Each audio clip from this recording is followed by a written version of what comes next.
उम्र 65 घुटनों में दर्द कहाँ तक भागदौड़ कर सकती थी। अपने और अपने पति के लिए खाना बनाते बनाते सरला देवी मन ही मन यही सोच रही थी। जिस उम्र में औरतें आराम से बैठकर खाना खाती हैं, इस उम्र में अभी घर का सारा काम करती थी। कितने चाव से उन्होंने अपने बेटे अमित का विवाह किया था कि उसकी बहू मोनिका आकर उनका घर संभाल लेगी और वे आराम से अपनी जिंदगी के कुछ पल अपने पति के साथ गुजारेंगी। परंतु उसकी बहू मोनिका सिर्फ अपने पति और बच्चों के लिए ही खाना बनाती थी। जब सरला देवी मोनिका से उसके लिए भी खाना बनाने को कहती तो वह उनके लिए खाना बनाने से साफ इनकार कर देती थी। ये देखकर उसके ससुर भी बहुत दुखी होते थे। जब वे मोनिका से काम करने में अपनी सास की मदद करने को कहते तो मोनिका अपनी सास की मदद करने से साफ इनकार कर देती थी। वह सिर्फ अपने कमरे की साफ सफाई करती थी। पूरे घर की सफाई उसकी सास सरला ही करती थी। अपनी पत्नी को घर में अकेला काम करते देखकर कई बार उसके पति संजय भी अपनी पत्नी का काम में हाथ बटाने लग जाते थे। एक दिन सरला देवी घर में झाड़ू लगा रही थी तो उसी दौरान मोनिका के पापा मोनिका से मिलने उनके घर आए। तो उस वक्त मोनिका ड्राइंग रूम में बैठकर टीवी देख रही थी। जब उन्होंने मोनिका की सास को घर में काम करते हुए देखा और अपनी बेटी को आराम से टीवी देखते हुए देखा तो उन्होंने मोनिका से कहा, बेटा तुम्हें शर्म नहीं आती इस तरह बैठते हुए? तुम्हारी सास काम कर रही है और तुम आराम से बैठकर टीवी देख रही हो। देखना एक दिन ये समय तुम्हारी जिंदगी में भी आएगा।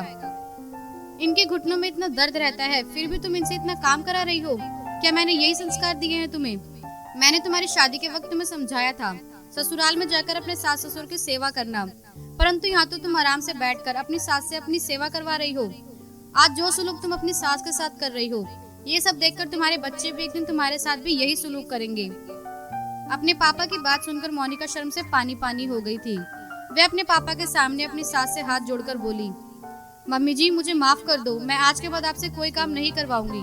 आज पापा ने मेरी आंखें खोल दी, मैं आज के बाद आपकी मन लगाकर सेवा करूंगी।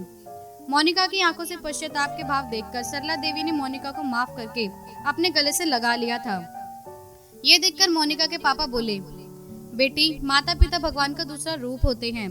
इनकी सेवा करने से भगवान हमारे जीवन में सुख शांति समृद्धि प्रदान करते हैं। अब कभी भी मुझे शिकायत का मौका ना देना।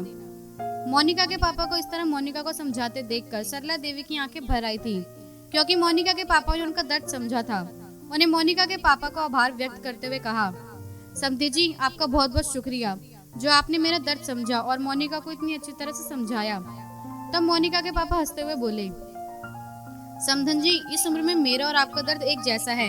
यदि मैं अपनी बेटी को अच्छी शिक्षा और संस्कार नहीं दूंगा तो फिर मैं अच्छे संस्कार वाली बहू कहाँ से पाऊंगा। संसार का यही नियम है, जो जैसा करता है वैसा भरता है। आज यदि मेरी बेटी तुम्हारी सेवा नहीं करेगी तो फिर मैं अपनी बहू से कैसे उम्मीद करूंगा कि वह मेरी सेवा करे। अपने समधी के मुंह से ऐसे शब्द सुनकर सरला देवी खुश हो गई थी। दोस्तों ये संसार जैसी करनी वैसी भरनी की तर्ज पर चलता है।